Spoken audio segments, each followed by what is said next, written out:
Toutes les histoires ont une fin, mais chaque fin est le début de quelque chose de nouveau. Bonjour chez vous, soyez les bienvenus chez nous. Nos deux invités du jour amorcent des débuts. Kissy, jeune artiste, débute une carrière prometteuse. Et Piment Sucré, après le décès de son binôme, amorce une nouvelle carrière avec un nouveau style musical. Il nous dira tout dans quelques instants. MDK, bonjour. Bonjour Eva. Alors, comment ça a été ce long week-end? C'était un très beau week-end. Je pense que j'ai passé de très beaux moments. Déjà le vendredi avec le public de l'Agora, à Koumassi, on a été servis. C'était un vrai moment de partage. Et puis pour le week-end, on en a profité pour se reposer. Oui, tu as l'air en tout cas toute fraîche, toute reposée et très disposée pour cette nouvelle semaine. Qui a démarré depuis hier d'ailleurs. Anaconda, bonjour. Bonjour Eva, j'aime bien ton bleu. Merci. Ouais. Encore, j'ai eu un bon week-end équilibré côté vie sentimentale. Ah, il y a du nouveau? Ah oui, ça va. Là, j'ai hâte d'être à la fin de l'émission. Il parle avec assurance et ça fait plaisir. Pour en savoir un peu plus. Et cette vie a commencé au complexe. Ah, tiens. À l'Agora? Oui. Attends, il a rencontré quelqu'un là-bas? Ah, il n'y avait pas que l'émission, hein, il y avait tout. Il y avait les à côté.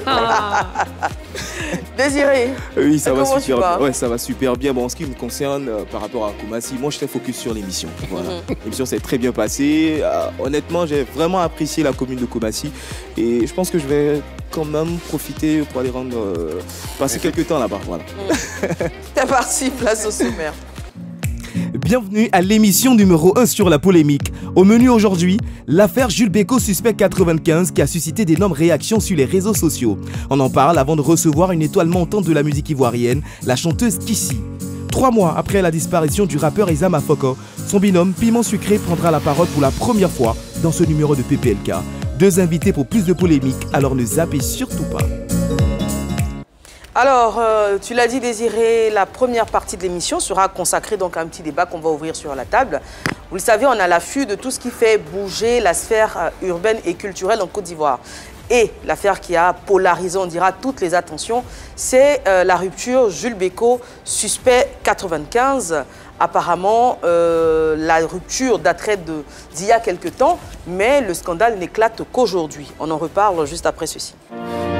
Ils étaient très liés, tant dans ce qui pourrait être perçu comme mal que dans ce qui est vu comme positif. Tels des frères siamois, ils étaient complices. De la complicité à l'animosité, Suspect 95 et Jules Bécaud se séparent et se mettent à nu sur les réseaux sociaux. Ce Bécaud Suspect, nous en discutons. Alors, pour ceux qui ne seraient pas au courant de l'affaire, je ne sais pas si je vais pouvoir la synthétiser. Désiré, vas-y. Justement, en fait, tout est parti d'une information sur les réseaux sociaux faisant état de la séparation entre Jules Bécaud et Suspect 95. Et le mot qui est ressorti, c'est le côté professionnel. Qui est beaucoup ressorti. Alors, pour bien recadrer les choses, en fait, c'est lors de la release party que Suspect a présenté sa compagne qui s'avère être son manager. Et c'est comme ça que le public apprend, parce que jusque-là, c'était, on va dire, dans les coulisses, c'est comme ça que le grand public apprend que Bécaud n'est plus le manager de Suspect 95. Et à partir de là, il y a eu tellement de commentaires sur les réseaux sociaux. Et là, il y a eu d'abord le premier post qui a été effectué par Jules Bécaud, où il présentait un peu, il se présentait toutes ses différentes activités.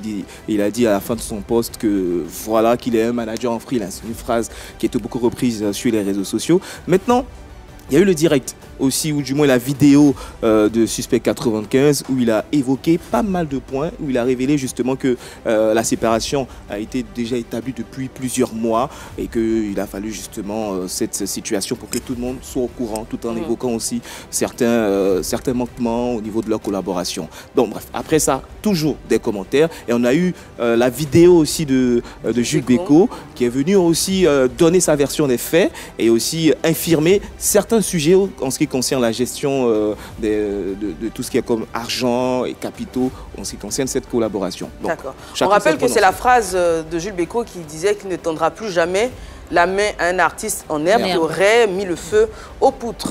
MDK. Alors moi je trouve que tout ceci, c'est bien dommage parce que quand ils se sont mis ensemble, quand on commence à travailler, ça se fait sans bruit, tout le monde est content. Ils auraient pu se séparer, ils auraient dû le faire dans le silence aussi. Parce que de toute façon, il y a un chemin qui a été fait, il y a quand même des expériences, il y a de belles choses que tous les deux ils ont. C'est pratiquement 10 ans de collaboration. Voilà, c'est quand même long. Donc c'était quoi, depuis le début avec Suspect. Donc d'après les deux versions, tu l'as dit, ça fait 1 an. Donc ils auraient pu continuer à quand même garder les apparences, garder le silence, Okay. et puis peut-être pourquoi pas faire une déclaration tous les deux pour dire oui, on n'est pas ensemble, chacun décide d'avancer, mais on remercie l'un et l'autre. Parce que le fait de s'exposer comme ça sur les réseaux sociaux, finalement, chacun est venu en fait montrer les méfaits de l'autre et ça salit, ça ternit les images des deux. Que ce soit Suspect ou Jules Bécaud, quand Suspect parle de professionnalisme, ça salit un peu l'image de Jules Bécaud. Quand Jules Bécaud dit que j'ai voulu investir et que tu m'as induit en erreur parce que j'ai mis de l'argent chez un ami trader et que j'ai jamais eu mes millions, c'est pas bon pour leur image. C'est vraiment une fusée interne qu'ils auraient dû garder. Voilà, interne. Le public n'a pas besoin de savoir ça. Anaconda. Ben, moi, je pense que déjà, quand on est manager, on fait ce qu'on peut pour l'artiste. Mais l'artiste aussi, c'est vrai qu'à un moment donné, tu peux te séparer de ton manager ou aller plus loin dans ta carrière pour être plus professionnel. Mais quand même, il faut de la reconnaissance. Il faut de la reconnaissance venant des suspects. Quelqu'un qui t'a pris, tu étais un artiste en net, il t'a donné la visibilité, il t'a donné des opportunités. C'est après combien d'années tu as trouvé que non, aujourd'hui n'est pas professionnel, non, tu as trouvé une carrière professionnelle. Le suspect n'a pas de reconnaissance envers Bécaud. Je suis désolé.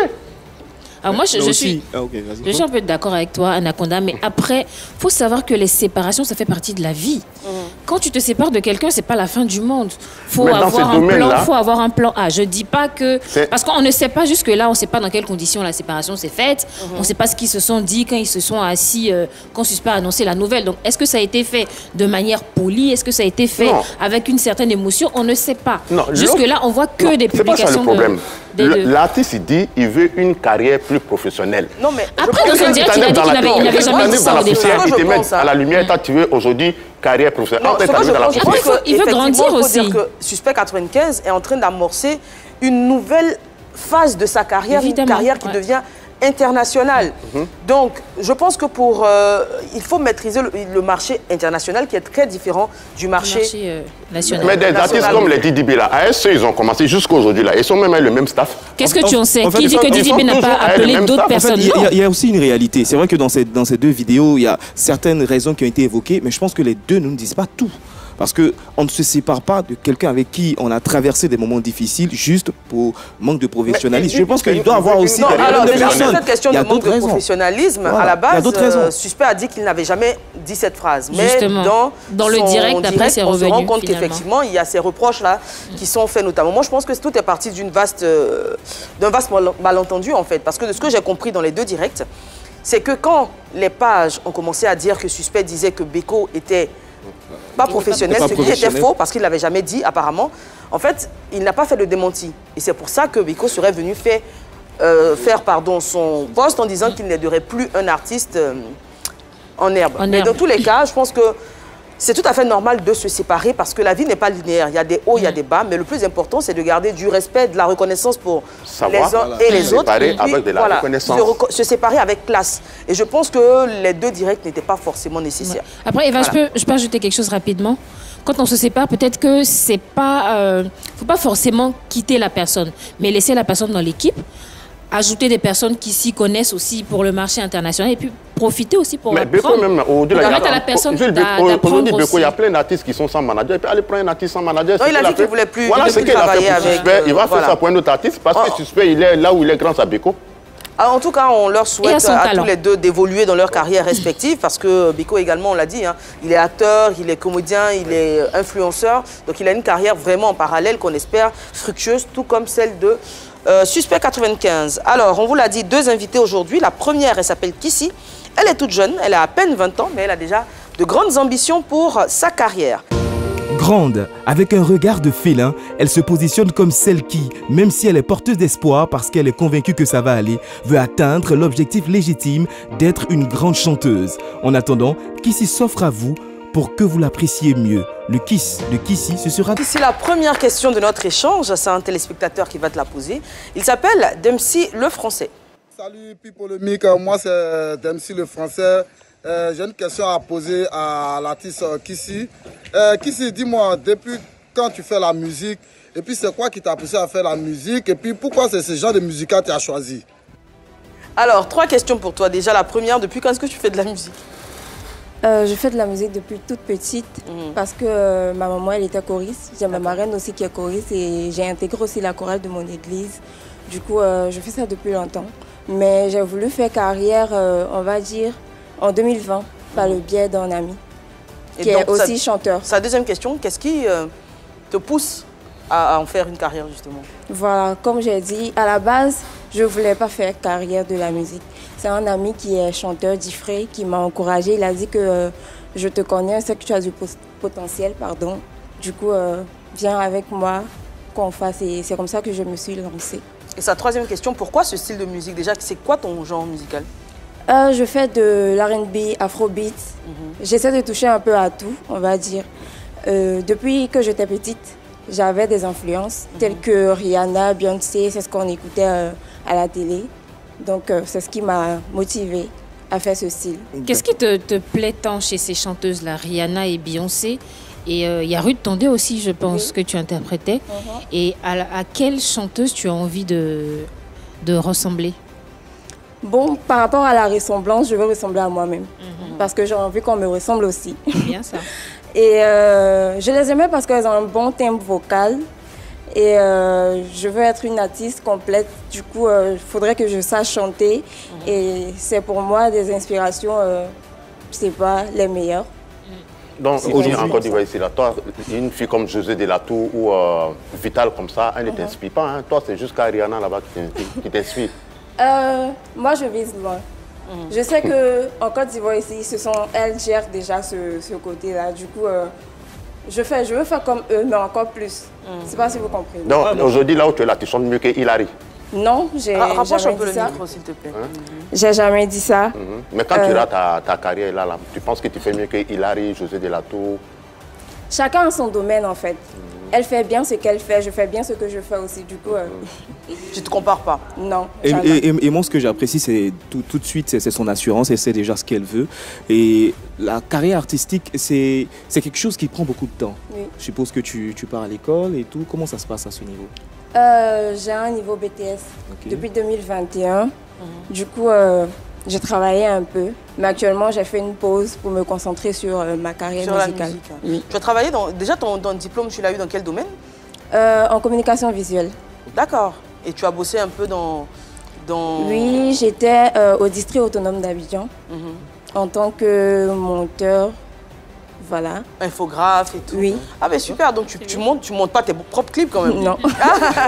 Ouais, déjà, Elle donne quelques docs quand même, je pense. Ouais, je donne toujours mon avis, on me dit tu es compliqué tout ça, mais bon. C'est l'œil du professionnel. Voilà. Donc, Tu t'es pas appelé Kiss parce que tu aimes faire les bisous. Toi déjà tu aimes les bisous. Bon attends, Non, en fait, c'est une question. C'est elle qui l'a dit. Elle s'est fait appeler Kiss parce que tu qu'elle aimes aime les bisous. Oui, mais en fait, c'est un signe d'amour. Je ne sais pas si vous savez, quand on aime quelqu'un, que ce soit son enfant, sa mère, on se fait des câlins, on se fait un peu de bisous. Du coup, moi, je veux partager de l'amour à mes fans.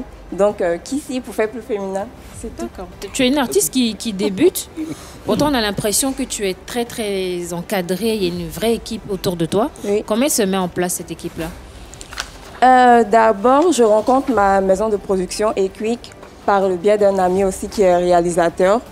Et on s'est vu, ils ont aimé ce que je pouvais produire comme musique. C'est là que tout est parti en fait. Alors, Taki a une question dans ce sens-là, on l'écoute. Moi, je suis Taki, j'appelle depuis Jacquesville. Je salue les téléspectateurs, je salue le plateau de Polémique. J'aimerais quand même poser une question à l'artiste. Parce qu'on sait que très souvent, aujourd'hui, surtout aujourd'hui, les artistes sont en autoproduction. Mais avec ce grand boulot qui a été fait, cette belle sonorité, on sent qu'il y a un travail de fond qui a été fait. On aimerait demander à l'artiste quel est son secret. Comment ça marche? Est-ce qu'il y a un staff derrière? Est-ce qu'il y a une équipe derrière? En tout cas, c'est du beau boulot. Merci déjà pour sa question. Comme il a si bien dit, c'est beaucoup de boulot. Et je travaille avec vraiment une équipe qui est dynamique, professionnelle. C'est ce qui donne ce que vous entendez actuellement. Et je suis fière de les avoir. Tu as fait une chorale, n'est-ce pas? Oui. Et puis aujourd'hui, tu fais une carrière professionnelle, n'est-ce pas? Mais cette performance-là, pourquoi tu ne la mets pas à la disposition de l'église, de ta chorale? Oui, mais c'est l'argent que tu veux. D'abord, ça peut être un point. Parce que quand on chante pour le Seigneur, ce n'est pas à titre lucratif. Voilà. Du coup, moi, je chante parce que je veux faire de ça mon métier. Et c'est pas, je pense pas que j'ai l'appel d'un chanteur. Ça, ce côté-là, c'est un peu compliqué. Donc, vu que j'aime la musique, je préfère faire non, comme style. ton talent vient de la chorale, là, c'est à cause de ça que je dis ça. Tu pourrais mettre ça à Elle n'est pas la seule, il y a aussi plusieurs chanteurs. Il y a aussi Oui. plusieurs chanteurs qui ont commencé par l'église et après ils ont choisi leur propre voix. Et aujourd'hui, ça fait plaisir puisque depuis un certain nombre d'années, la plupart des chanteurs qui se révèlent, il faut dire que les plus jeunes, c'est généralement des hommes en fait. Et aujourd'hui, ça fait plaisir de rencontrer une jeune dame. Ça donne un peu d'espoir et surtout, ça assure aussi l'avenir. Elles osent de plus en plus en fait. Ça assure aussi l'avenir de la musique ivoirienne parce qu'à un moment, il y avait une carence au niveau de la genre féminine et on constate que là, depuis un moment, cette carence est en train d'être oui, ça bouillonne avec c'est F. Gay ou c'est sa sœur qui chante? C'est sa sœur. C'est sa sœur, Sarah Lise. Voilà, il y a Sarah Lise, il y a José de la Tour que tu as cité, il y a Daisy, il y a Hilary, il y a Marie-Jo, il y a beaucoup de jeunes filles. Dans tes chansons, notamment dans Ça va aller, tu apportes une note d'espoir à la jeunesse. Alors, c'est des thèmes qui ont abondamment été exploités par des artistes. Hein. Salatiel, il a chanté Ça va aller, Nabila, Kérosène en a fait son cheval de bataille, je vais dire ça comme ça. Est-ce que tu penses que ça pourrait être un frein? Est-ce que tu ne penses pas que ça pourrait être un frein pour toi d'utiliser ce thème-là alors qu'il a été déjà utilisé par des plus grands? Vu, revu. Voilà.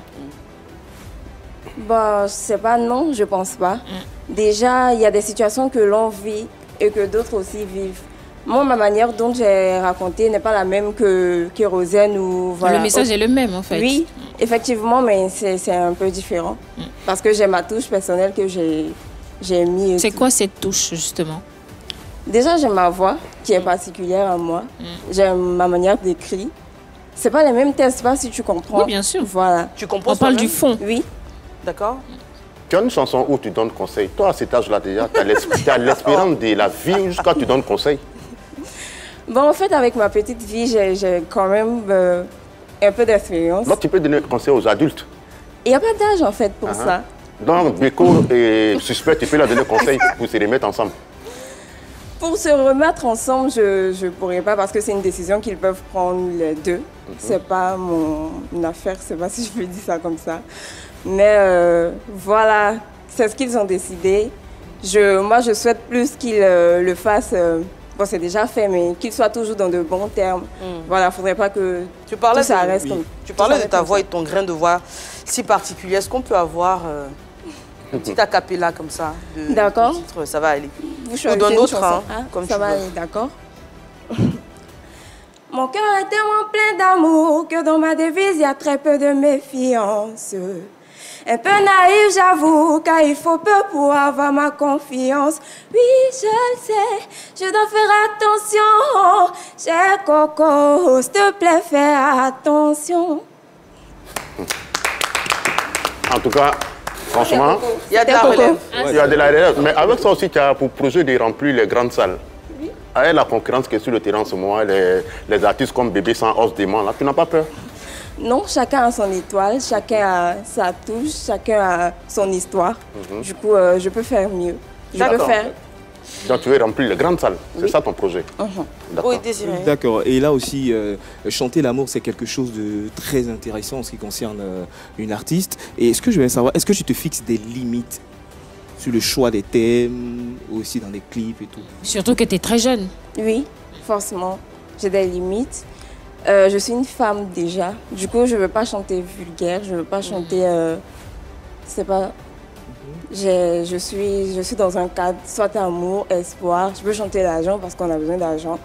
Je veux chanter famille, tout, mais il ne faudrait pas que ça soit en griffe. Mais par contre, tu ne peux pas chanter déception parce qu'en ce moment-là, tu ne connais pas l'amour.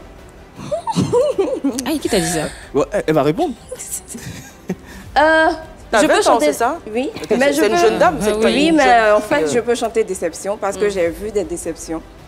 Notamment ceux de ma mère ou de mes amis, de mes sœurs.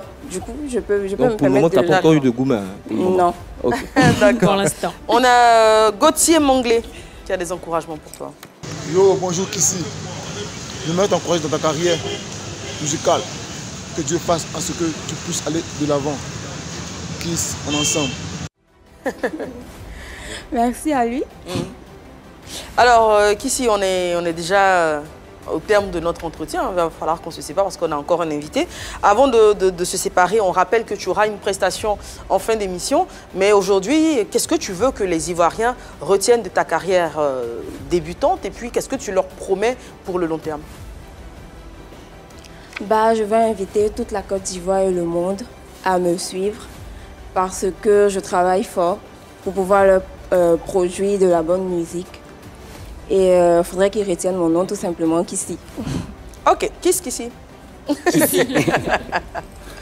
Dans cette seconde partie d'émission, nous allons recevoir Piment Sucré. Vous vous souvenez, sa réconciliation avec son binôme Ezama Fokor s'était faite sur le plateau de PPLK. Malheureusement, quelques temps après, ce binôme nous a définitivement quittés. Il nous parlera donc de ces instants qu'il a partagés avec lui et surtout de la nouvelle orientation de sa carrière. Il forma un duo qui ne laissait personne indifférent avec son alter ego, Ezama Fokor. Membre du groupe de rap Frères Sang, Piment Sucré et Ezama Fokor traçaient leur voie dans cette jungle constituée de rivalité, d'animosité et de nombreux coups de la vie. Mais le coup le plus grand, le terrible coup de massue que Piment Sucré a reçu, c'est le décès brutal d'Ezama Fokor survenu le 1er mars 2023. 3 mois après, Piment Sucré donne l'impression de vouloir amorcer un virage en changeant de cap. Qu'en est-il réellement? Il nous dira tout dans quelques instants. Piment Sucré sur le plateau de PPLK.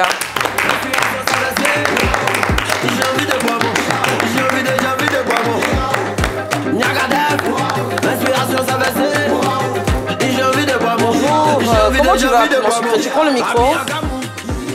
C'est bon, il est ouvert, t'inquiète. Comment tu vas? Je vais un peu bien. Ça va chez moi, par la grâce de Dieu. On est très heureux de te retrouver. D'accord. Et puis, on propose ce petit mix aux téléspectateurs. Et puis, juste après, tu nous diras beaucoup plus de choses. D'accord. Alors, on se souvient que le duo Frères Sang s'était séparé quelque temps suite à ta maladie. Après, tu as recouvré la santé, Dieu merci. Et vous étiez réconciliés sur le plateau de PPLK. Comment vous avez évolué après cette réconciliation? Bon, après cette réconciliation, on était en pourparlers. Et on avait des projets qu'on avait en commun, des projets qu'on avait ensemble. On devait tourner un clip le samedi de la semaine où il est décédé. Et on avait fait les préparatifs, tout et tout. On avait plein de projets parce que, comme j'ai dit à la fin de l'émission, ils seront au parfum de ce qu'on va leur proposer, si vous vous rappelez. Donc, c'était une manière de dire qu'il y avait des projets qui venaient. Voilà, mais malheureusement, qui ne verront plus le jour. Voilà, c'est tout. Tu parlais de ce qui devait se passer la semaine de son décès. Comment étaient les derniers moments que vous avez passés ensemble? Est-ce que tu te souviens exactement de ce que vous avez fait, de ce que vous vous êtes dit? Donc, c'est le mardi, je pense, soit le 29 février ou je ne sais pas quoi. C'était la veille de son décès. On était ensemble, on était partis voir un parrain qui devait nous réconcilier, continuer la réconciliation et qui devait financer l'un de nos projets. Donc on y est allé et on était ensemble, tout et tout. On a mangé, on a ri, on parlait de tout.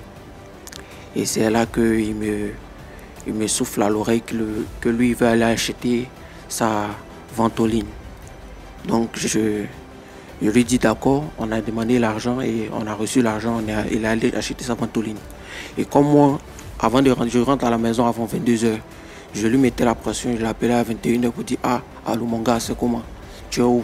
Tu sais que je dois rentrer à la maison avant 22h. » Il dit « J'ai cherché pharmacie dans tout Marcouri, il n'y a pas eu. Je suis parti juste pour rembler dans notre quartier pour avoir la ventoline, j'arrive. » Et il revient, on converse et il me dit « Ah, Piment, tout de suite, là, il a failli déjà, hein. » Mais ce n'était pas sa première fois de me dire ça. Il a piqué 3 à 4 crises dans l'année. Des crises d'asthme. Des crises d'asthme. Et à chaque fois qu'il piquait sa crise, il me disait il a failli déjà.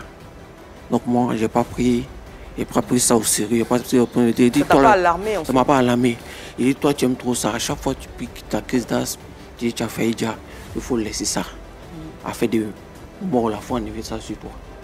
Et c'était à 21h30 par là. Donc après ça, on est allé au quartier. On a marché de Carrefour Colombe jusqu'à mon carrefour. Et c'est comme ça qu'on s'est laissé. Et tu es rentré chez toi? Et je suis rentré à la maison. Et à 23h, il m'appelle. Il me demandait mes joueurs préférés et mes artistes préférés. Je lui ai dit Cristiano Ronaldo, Kylian Mbappé, Arafat, Lil Wayne. Et quand je lui ai dit ça, il a dit ok, d'accord, donc demain, on compte faire une émission. Je lui ai dit, l'émission là, c'est pas sûr. Parce que à la maison, mes parents, tout et tout, sont pas trop pour ça, tout et tout, j'ai peur de leur réaction. Il dit ok, c'est question, on va voir. Mais demain, soit après.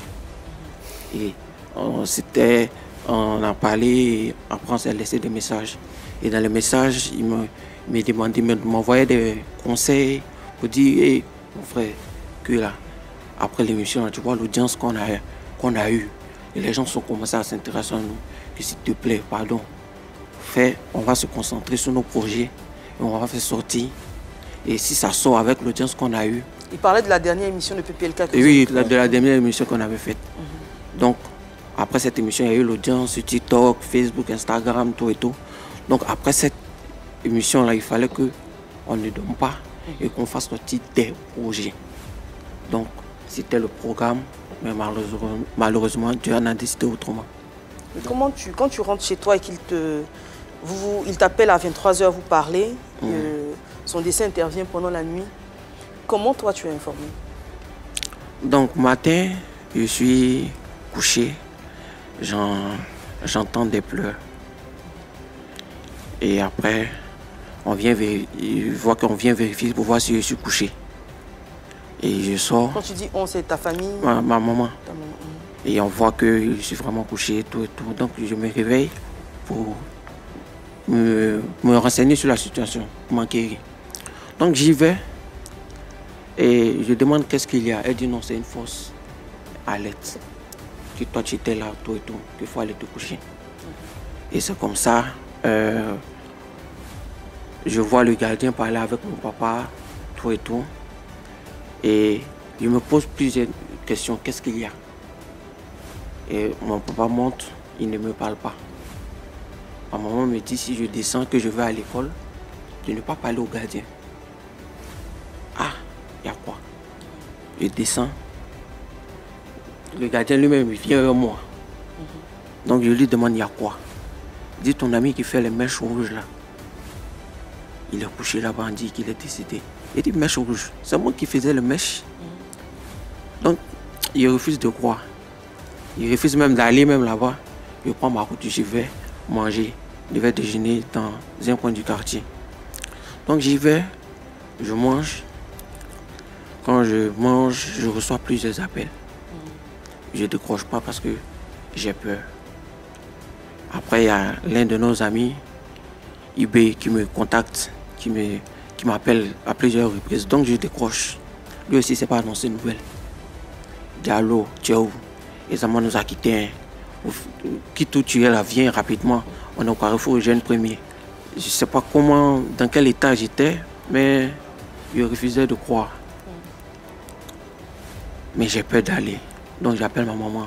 Je lui fais part de la situation. Elle dit de ne pas partir directement, d'aller à la maison et on ira ensemble. Il y était toujours? Il y était toujours. Il y était toujours? Oui, de 5h jusqu'à midi. 11h ou 10h, je ne sais pas. Donc, j'y vais avec ma maman. Je vois la foule, les badauds. Tout le monde était là. Et quand j'arrive, je vois son pied, parce qu'il y avait un drap sur lui. Je vois son pied avec des chaussettes. Vraiment, j'ai su que c'était lui, mais je refusais toujours de croire. Jusqu'à ce que je vois son papa en pleurs, et je lui fais une accolade. Moi-même, mes larmes ont commencé à couler. Les gens disaient, voilà piment, voilà piment, voilà piment, voilà piment. Jusqu'à ce que son papa n'avait pas encore ouvert le drap pour voir même si c'était son fils. Donc au moment où il va ouvrir le drap, une page noire. Mais par contre, la rumeur nous disait que, Père à son âme, qu'il était dans les pratiques mystiques. C'est vrai? Concernant les pratiques mystiques, moi j'ai démenti sur le plateau. Et ce qu'il n'a pas fait. Maintenant, il se réfère juste au fait qu'il ait fait une émission où il ait parlé du sacrifice. Oui, c'était ici d'ailleurs. Mais parlons de rumeurs, on a entendu dire tantôt qu'il avait été agressé, tantôt... Qu'est-ce qui s'est véritablement passé?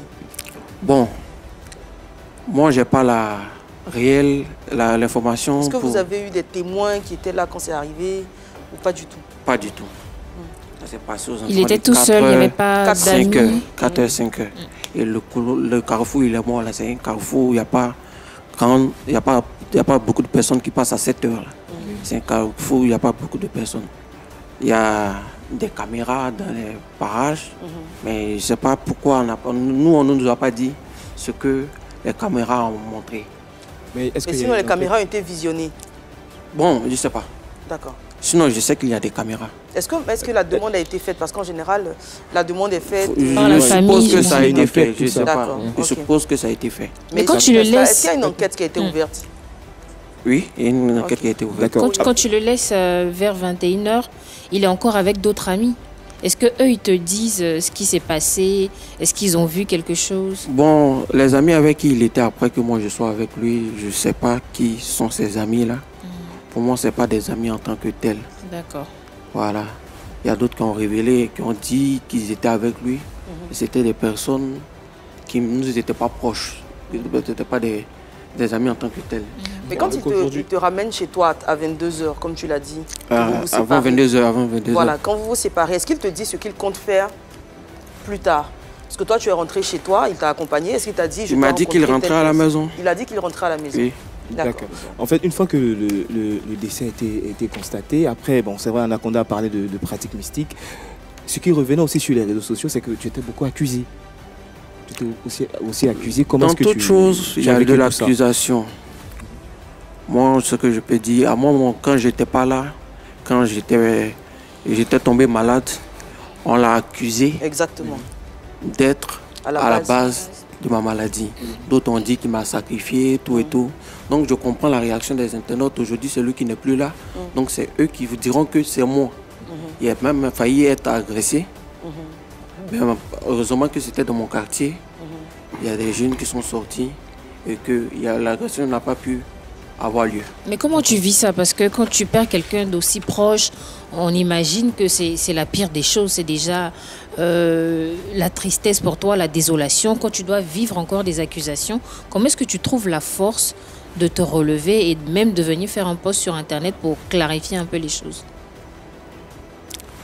Il y a la prière, il y a les parents, leurs conseils. Et après, je me dis, c'est une volonté de Dieu. Voilà, c'est une volonté de Dieu. Pour tous ceux qui vont dire, c'est pas naturel, c'est pas simple. Moi, je sais dans quel état il se trouvait. Il a même dit qu'il pompait le gaz de sa ventoline, mais il ne sentait rien. Il ne sentait pas ça dans son corps. Donc, si j'éloigne toutes ces idées de spirituelles. Moi, je prends ma force en Dieu, je le prie, et c'est comme ça que je surmonte. Mais jusqu'à présent, je fais toujours des rêves, je pense toujours à lui. Tu rêves de lui? Oui, j'en ai fait plusieurs rêves. Et qu'est-ce qui se passe dans ces rêves? Est-ce qu'il te dit quelque chose de particulier ou tu le vois juste? Bon, il y a eu un rêve où j'étais assis devant une pharmacie avec un ami, Freddy. Et je lui demandais, mais ton affaire là, c'est quoi? J'avais l'impression que c'était un rêve réel. Dis-tu, ton affaire là, c'est quoi? C'est meurtre, sans empoisonnement ou c'est quoi? Il a ri. Il me dit, Piment, c'est rien de tout ça. J'étais malade et j'ai négligé. C'est un rêve que je juge surtout, que j'ai vu. Donc après ça, il y a eu des spéculations, tout ce qui se raconte sur le net. Mais moi, c'est des rêves de 5 à 6 heures. Moi, je ne fais pas de ce genre de rêve. Mais quand je fais ce genre de rêve, c'est des rêves qui ont beaucoup une signification pour moi, qui ont du sens. J'en ai fait plusieurs. Et quand j'explique aux gens, il y a la réalisation qui suit après. Donc même si ce rêve ne va pas se réaliser, j'ai l'impression qu'il est vrai. Ça te donne quand même des indices. Oui, oui. On sait que tu as traversé des moments difficiles. Est-ce que dans ces moments, notamment au niveau des obsèques, est-ce que tu as bénéficié du soutien de ta famille artistique, des artistes et tout? Bon, la famille artistique est compatie à 20%. 20%. 20%. Parce qu'il y a plusieurs grands artistes. Ce que j'ai aimé, c'est sur les réseaux sociaux, chacun a fait des posts, que ce soit les grandes têtes, la plupart des grands artistes que l'on côtoyé, que l'on vu, tout et tout, ont fait des posts. Mais aux obsèques, à la veillée funèbre, il y avait des artistes, mais ce n'était pas tous les artistes. Mais je les comprends aussi. Quand Arafat était parti, tout le monde était parti à son funérail. Tous les artistes auraient aimé prester à son funérail parce qu'il y a la Chine derrière, il y a la visibilité. Donc ils font ça pour gagner le cœur des Chinois. Mais comme nous, on était en baisse et que les Amas n'étaient pas en vogue, donc eux ne trouvaient pas l'intérêt de se rendre peut-être à la veillée. Je ne pense pas qu'il s'agit de ça, parce que le talent d'Arafat et puis la popularité d'Arafat, pas forcément Ezama Fock, ce n'était pas comparable. Donc il ne faut pas te fier à ça pour dire que certains sont venus parce que... Non, je ne me fie pas à ça, je me fie pas à ça. Mais toi-même, comment tu as vécu ces deuils-là? Tu as pleuré pendant combien de jours? Bon, pleurer physiquement, je l'ai fait une fois. Mais jusqu'à présent, je continue de pleurer dans mon cœur. Les plus grandes douleurs sont muettes. Ce n'est pas le fait de se promener ou de faire des vidéos, pleurer à chaudes larmes, qui prouve que tu as vraiment pleuré. Jusqu'à présent, actuellement où je vous parle. Je peux te poser une question? Tu as quel âge? J'ai 26 ans. Et je pense qu'à 26 ans, tu as traversé beaucoup d'épreuves déjà. On l'a vu, tu as eu une maladie mentale que tu as, Dieu merci, surmontée. Et au moment où la vie te souriait à nouveau avec des projets, avec ton frère, ton binôme, la mort l'arrache encore à ton affection. Mais depuis, je t'écoute et j'entends que tu t'en remets à Dieu, tu gardes la foi en Dieu, tu gardes l'espérance. Et pour moi, c'est un modèle de résilience. Il y a des personnes qui sont plus âgées, qui n'ont jamais traversé, je dirais même la moitié de ce que tu as traversé. Et franchement, félicitations, parce que tu as vraiment un état d'esprit qui est le meilleur. Et je pense que tu pourras surmonter encore bien de choses, en espérant qu'il ne t'arrive maintenant que de bonnes choses. Mais est-ce qu'il est obligé de rester toujours dans la musique? Est-ce que tu es obligé de chanter encore? Maladie, là, c'est venu dans la musique. Ton frère aussi est parti d'en faire de la musique. Je ne suis pas obligé de chanter. Oui. C'est ma passion. Et c'est ce que j'ai toujours rêvé de faire. Maintenant, il y a mes ambitions aussi. J'ai plusieurs ambitions. Il y a la musique, il y a mes études, il y a tout. Mais pour revenir à la question d'Anaconda, qu'en ont pensé tes parents? Est-ce qu'ils n'ont pas eu peur un peu? Parce que ils pourraient penser comme Anaconda. Il y a eu des problèmes quand tu étais dans la musique, il y a eu cette dépression. Après, il y a le départ de ton binôme. On peut se dire que c'est un peu dangereux quand même, ce monde-là. Oui, c'est dangereux ce monde. Et c'est ce qu'ils l'ont déploré. Ils ont déploré cela. Et ils m'ont vivement conseillé d'arrêter. D'accord. Puisque eux-mêmes, d'abord, leur confession religieuse ne leur permet pas d'autoriser leurs enfants à chanter. Donc tu t'opposes à tes parents? Je ne m'oppose pas à eux. Je ne m'oppose pas à eux. Donc, comment ça se passe maintenant avec les parents? Comment tu arrives à les convaincre et tout ça? Jusqu'à présent, on en parle. Mais ce que j'ai à dire, c'est que mes parents sont ancrés dans la foi en Dieu. Donc leur souhait, c'est que même si tu veux continuer ta passion, il faudrait que tu le fasses en Christ. D'accord. Alors avant de passer à ce nouveau style musical que tu abordes, on se rappelle que tu avais fait une chanson en hommage à Ezama Fokor qu'on va regarder. Tout petit, on a commencé par être des danseurs. Ezama Fokor. On partait de baptême en baptême, d'anniversaire en anniversaire. Ezama Fokor. C'est de là que tu as déménagé et on s'est perdu de vue. Ezama Fokor. Quand j'ai fait le spot des swag, tu m'as dit viens on va chanter ensemble. Ezama Fokor. Chose que j'ai pas refusé, vu tes improvisations. Waye, waye. Ezama Fokor.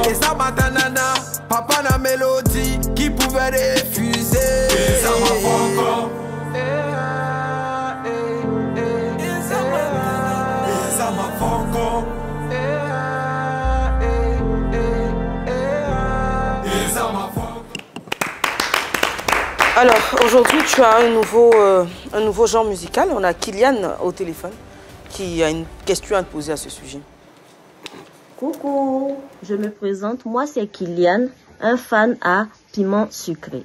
Alors, Piment, j'aurais appris qu'après le décès de ton ami, ton collègue, tu as décidé de chanter pour Dieu. Alors, ma question est la suivante. Qu'est-ce qui t'a motivé? Qu'est-ce qui t'a poussé à vouloir chanter pour Dieu? J'avais déjà commencé à écrire ce genre de texte. Que Dieu soit loué, Yahweh, j'en ai écrit plusieurs. Ce texte-là a été inspiré pour remercier Dieu pour la grâce qu'il me faisait d'être toujours en vie et d'être encore sur pied. Je ne suis pas le plus beau, je ne suis pas le plus gentil, le plus préféré de Dieu, mais il a eu de la compassion envers moi. Donc moi, ce que je peux faire, c'est lui dédier mon talent, puisque c'est lui-même qui inspire. Donc, maintenant que je veux faire cette carrière-là, carrière chrétienne en Christ, je n'affirme pas être chanteur. Parce que être chanteur, ça demande un appel. Ça demande l'appel et l'inspiration même de Dieu lui-même. Pour écrire tes textes, pour être un chanteur, c'est plusieurs choses. Et si Dieu veut que je sois un chanteur, il va m'inspirer. Mais à l'église, là, toi, tu vas te faire appeler Piment Sucré toujours? Non. Forcément, je vais rebaptiser mon nom. Et les fans verront sur mes différents comptes le nouveau nom que je vais aborder. D'accord, parlons toujours de... Dernière question déjà. Oui, parlons toujours de musique. Tu l'as signifié tout à l'heure qu'il y avait des projets en cours avec Ezama Foko, notamment des chansons et tout. Qu'est-ce que tout cela va devenir en fait? C'est quoi la suite? Bon, d'accord. Pour le moment, comme j'ai dit, je suis en Christ. Mais les différents projets, il y a des majeurs qui ont décidé d'acheter ces projets pour les faire poster à titre posthume. Donc, on a pour parler, on va signer bientôt. Une fois que c'est signé, les revenus seront donnés à la famille. Je ne lui ai pas encore parlé, le père de Ezama, mais je comptais lui en parler au bon moment. D'accord. Voilà. Alors, tu as dit, suite à la question d'Anaconda, que ton nom de scène d'artiste allait changer. Est-ce que tu l'as déjà choisi? Non, il n'a pas encore choisi. Tu l'as pas encore choisi. Mais quand je vais mettre le premier son de Jésus, ça sera, comment on appelle ça? Je mettrai le nom, le nouveau nom. Merci beaucoup, Piment Sucré. Comme je l'ai dit, tu es un exemple de résilience et on est tous admiratifs de ton courage et de ta détermination pour aller de l'avant. Et on te souhaite qu'à partir d'aujourd'hui, ne t'arrive vraiment que de bonnes choses et que ta carrière que tu entames en Christ soit vraiment florissante et que tu es au-delà de tes expériences. Amen. Anaconda, les coucous. La coucou, c'est au niveau du Burkina Faso. J'ai fait un coucou à Daou, le riche héritier depuis le Burkina, Landry Bayourou, le pétrolier, et Franck Kébor, Sa Majesté. Merci. Un recoucou à Bonaventure Aboubacar Bamba, Kwaku Cédric et puis à Clément Tiendré Béogo. Merci beaucoup. Et moi, je vais saluer Monsieur Sasso, Memel Armel, Lynn Brigitte Ali, Maman Chantoulé depuis Trois-Rouges et Jonathan Ouest depuis la Suisse. Merci pour tout. Bon, moi, je fais un coucou à ma maman chérie, à mon papa et à des amis, Figira, Dalton, doucement attrapés. Très bien. Merci beaucoup, Piment Sucré. Merci à vous, très chers téléspectateurs. Merci de votre fidélité et soyez toujours connectés sur la 3. Aujourd'hui, double dose de prestations. Déjà qu'ici et ensuite, Piment Sucré. Rendez-vous est pris pour demain. À demain.